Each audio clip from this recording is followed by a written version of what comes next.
नमस्कार. आकाशवाणी औरंगाबाद केंद्राच्या सायंकालीन बातमीपत्रात मी वैभवी जोशी आपलं स्वागत करते.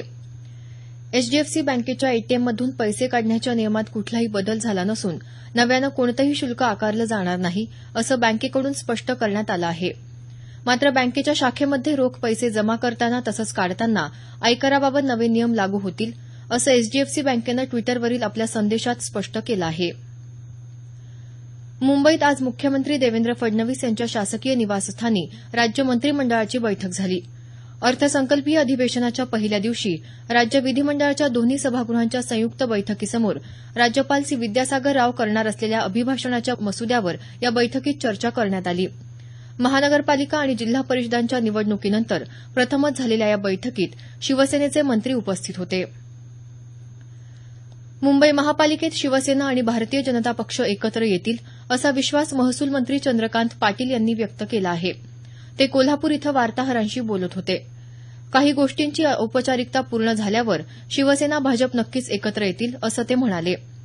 मुंबई महापालिकेसाठीही सन्मानानं आणि न्यायानं तोडगा निघेल असंही त्यांनी यावेळी नमूद केलं.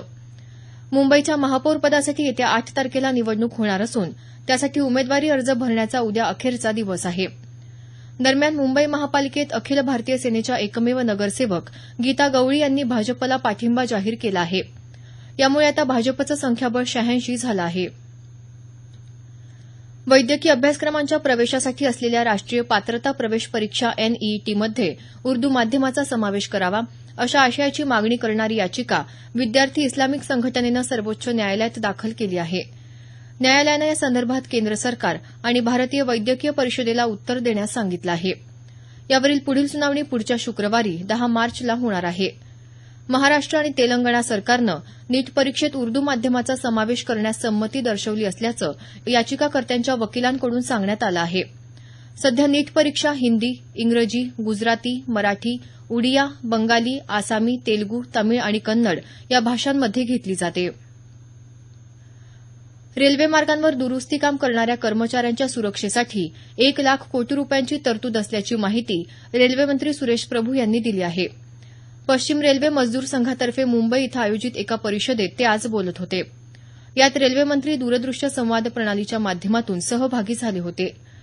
आगामी काळात रेल्वेमध्ये अत्याधुनिक तंत्रज्ञानाचा वापर केला जाणार असल्याचंही त्यांनी यावेळी सांगितलं.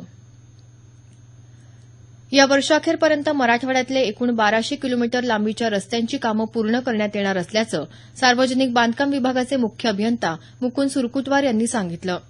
ते आज औरंगाबाद इथं पत्रकार परिषदेत बोलत होते. यासाठी येत्या आर्थिक वर्षात 516 कोटी 27 लाख रुपये तरतूद करण्यात आली असल्याची माहिती त्यांनी दिली. मराठवाड्यातल्या पुलांच्या दुरुस्तीचं काम 31 मेपर्यंत पूर्ण करणार असल्याचंही त्यांनी यावेळी सांगितलं. बचत गटांच्या माध्यमातून महिला आता उद्योजक बनल्या असल्याचं केंद्रीय गृहराज्यमंत्री हंसराज अहीर यांनी म्हटलं आहे. ते आज चंद्रपूर इथं सरस महोत्सव स्वयंसिद्धा या नागपूर विभागातील महिला बचत गटांनी तयार केलेल्या वस्तूंचं प्रदर्शनाचं उद्घाटन करताना बोलत होते.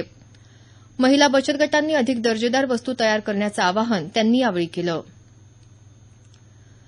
आंतरराष्ट्रीय स्तरावर महिला आणि बालकांच्या विकासासाठी काम करणारी युनिसेफ ही संस्था तसंच डॉ बाबासाहेब आंबेडकर मराठवाडा विद्यापीठातील जनसंवाद आणि वृत्तपत्र विद्या विभागाच्या वतीनं उद्या शनिवारी मराठवाडा आमदार गोलमेज परिषद आयोजित करण्यात आली आहे. विधानसभा अध्यक्ष हरिभाऊ बागडे यांच्या हस्ते उद्या सकाळी 10:30 वाजता या परिषदेचं उद्घाटन होणार आहे. विद्यापीठातल्या मुख्य इमारतीतील व्यवस्थापन कक्षात होणाऱ्या या परिषदेत मराठवाड्यातल्या आमदारांच्या उपस्थितीत सर्वांसाठी आरोग्य आणि सर्वांसाठी शिक्षण यासह विविध विषयांवर चर्चा होणार आहे. धुळे जिल्हा परिषदेत अमृत आहार योजनेअंतर्गत अंडी खरेदीत मोठा गैरव्यवहार झाल्याचं समोर आलं आहे. या गैरव्यवहाराची चौकशी करण्यासाठी 4 अधिकाऱ्यांची समिती स्थापन करण्यात आली आहे. योजनेचे निकष डावलून प्रकल्प स्तरावरून परस्पर मर्जीतील अंडी पुरवठादारांची नेमणूक केल्याची तक्रार जिल्हा परिषदेच्या मुख्य कार्यकारी अधिकाऱ्यांकडे केल्यावर ही कारवाई करण्यात आली.